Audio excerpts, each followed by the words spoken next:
merging, not only with the biological mother, because we know now in the womb that, that the fetus is able to feel like he or she is in heaven because it's in this perfect environment, but also merging with the ancient primordial mother as well in this undifferentiated state. So that's kind of how I look at addictions, in a way as an Ouroboros incest, a desire not to suffer, not to feel any pain, just feel pleasure. And that's what is happening there.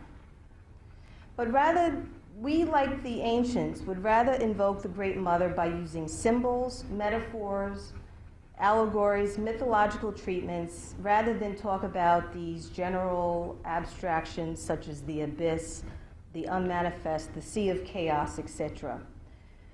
So as I proceed, I'd like to talk about some of these symbols of the Dark Goddess, both as a psychic gestalt, in other words, a tool of personal reflection or development, and more importantly, as a means of liberation and release from the dark times of this counterfeit creation.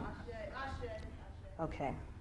Now, the name of before I go on to the symbols, the name of the lecture is Dark Times Require a Dark Goddess. And once again, I think you all know that we're living in dark times, and I think we're all tired of it and ready to kick it to the curb, and just really, it's too much now. Okay, hopefully some of you heard me refer to the Ouroboros as this womb tomb, this cosmic womb tomb. Some of the symbols that we see in the mythology are caves, which symbolize the underworld or the inner world. We see tombs, which obviously symbolize death. There's a symbol of the yoni, which is the birth passage, the vagina. It's also symbolizing rebirth. And then there's sarcophagus, which when you break down that word, it means sacred eating, which I think is kind of interesting, and then I don't want to go off on a tangent on that, but that's very interesting. Sacred eating.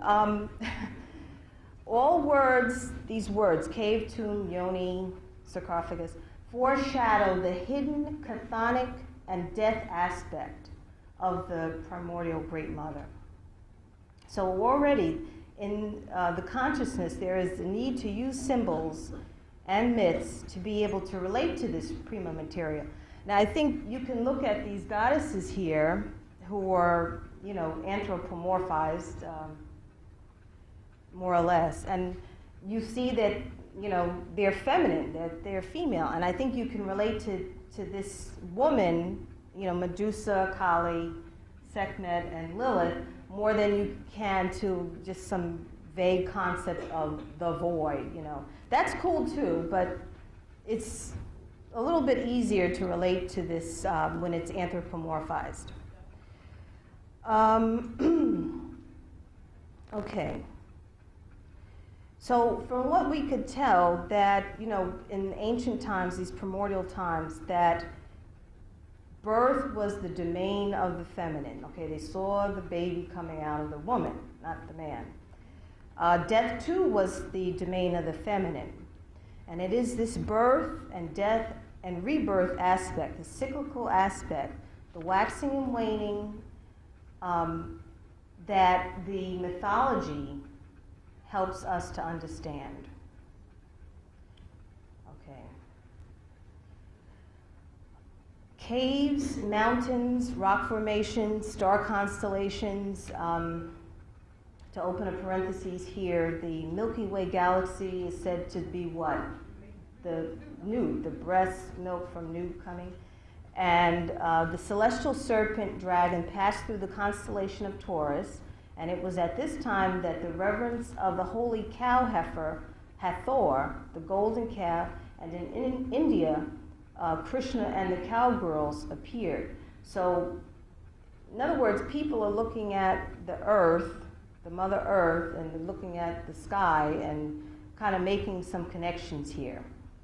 And the Semites had the bull god El. This is when the serpent, the Ouroboros serpent, is passing through the constellation of Taurus.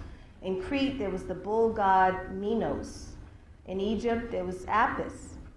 And then the horns of the bull were seen to reflect the lunar crescent. And by extension, the lunar crescent obviously being an allusion to the blood and the dark moon mysteries of the woman. Okay? Many mountains were said to be the throne of the Great Mother. Certain caves and rock formations were said to represent her vulva. And probably an excellent word, I think she recently died, that talks about how you can go to places on the earth and just see the goddess, is Maria Gimbutas, the gods and goddesses of old Europe. It's pretty much the seminal text on that. Another example of how the earth is female, the Delphic oracular shrine, which is now associated with Apollo. Originally, it was a sacred place in Greece ruled over by the serpent python Delphine, coming from the ancient word Delphis, which means womb. Okay? And this is why in Egypt you have the mortal king sitting on Isis on her lap, and this is the throne, and this is the only way, you know the story, this is the only way that he can rule is by virtue of being empowered by the throne of Isis, which is this stuff back here. Okay, all right.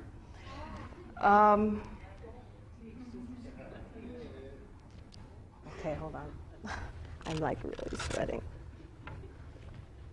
That's the good thing about being in a hotel, you get free towels, so I'm like really sweating now. Okay, sorry. That's very unladylike, sorry, but I had to do it anyway.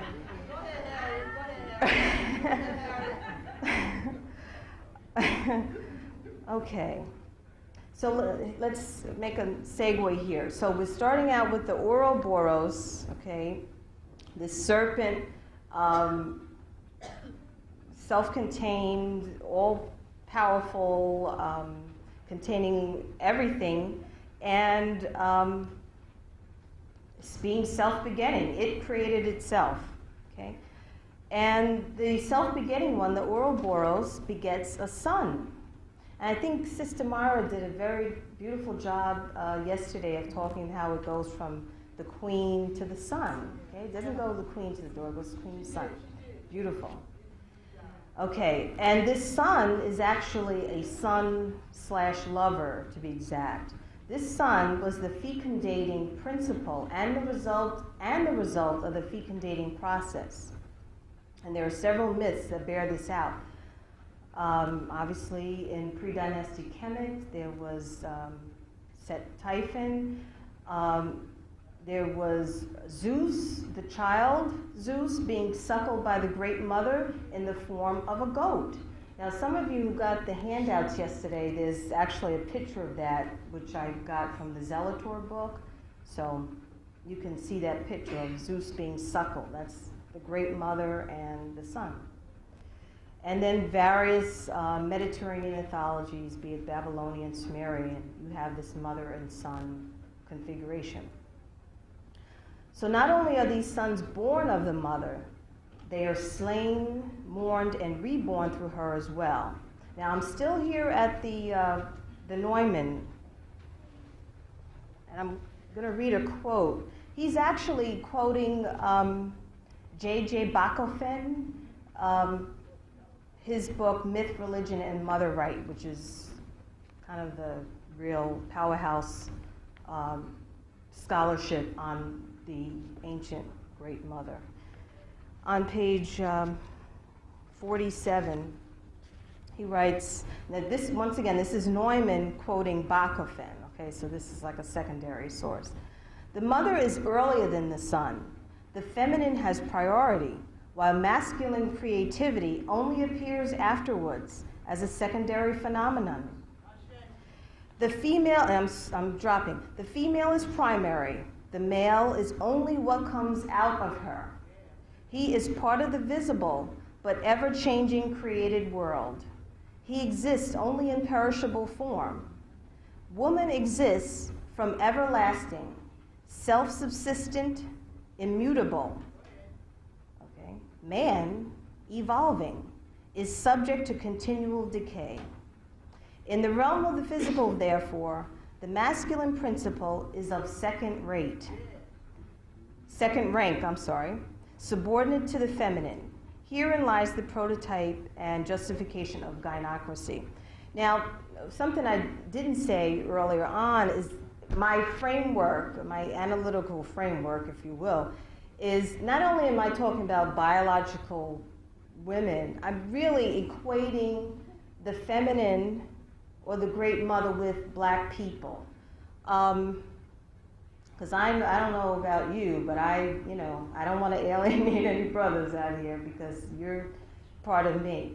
So when I talk about, the masculine and, I'm not talking about the brothers. I'm talking about, this other counterfeit person on the planet right now, okay? All right, so, but that was that's a pretty powerful quote there, talking about how the mother is, okay. All right. So according to the son, he is aware of his masculine otherness, but it is not strong enough to cope with her. Remember, she's all powerful. And he succumbs to her and is devoured by her. So all of a sudden now we have the great mother becoming this death goddess. Okay? And how does this happen? Well, she has the son is her lover, but they're actually phallic consorts. And Norman calls it drones serving the queen bee, who are to be killed as soon as they complete their act of fecundation. Now, oh gosh. Okay, once again, this is kind of what this is saying here. You really have to kind of let this sit in for a minute. Is that cycles? You're born, you live, and you're devoured. It's just a cycle, okay? Okay, the serpent is a symbol of the fertilizing phallus, and that's why the Great Mother is so often connected with snakes, and the most famous being, not famous, but we're most familiar with is the Gorgon Medusa over there. All right. And there's another quote that I want to read from the Neumann, where he talks about these lovers. All lovers of mother goddesses have certain features in common. They are all youths whose beauty and loveliness are as striking as their narcissism. They are delicate blossoms symbolized by the myths as anemones, narcissi, hyacinths, or violets. Okay, let me skip down. Apart from that, they are, in contrast to the heroic figures of mythology, devoid of strength and character, lacking all individuality and initiative. They are, in every sense of the word, obliging boys whose narcissistic self-attraction is obvious. All right. And then he goes on to talk about this cult of phallic fertility. Like the phallic sexual orgy is everywhere typical of the Great Mother. Fertility festivals and rites of spring are sacred to the youthful phallus and its rampant sexuality. Or rather, this would be better formulated the other way around. The phallus of the young god is sacred to the Great Mother, for originally she was not concerned with the youth at all, but with the phallus of which he is the bearer. So, I don't know, I kind of took that to mean that, going back to that original Ouroboros state, this self-contained entity is that, ultimately I don't want to say she, but, well, I do, but this entity is self-sufficient. It's all. That's all it is. Okay. All right. All right. The Great Mother is also a virgin. that is, unrelated, not dependent on any man. And in Sanskrit, the word harlot is actually synonymous with independent woman. Thank you. Harlot. Okay, I have to take a sip. Yeah.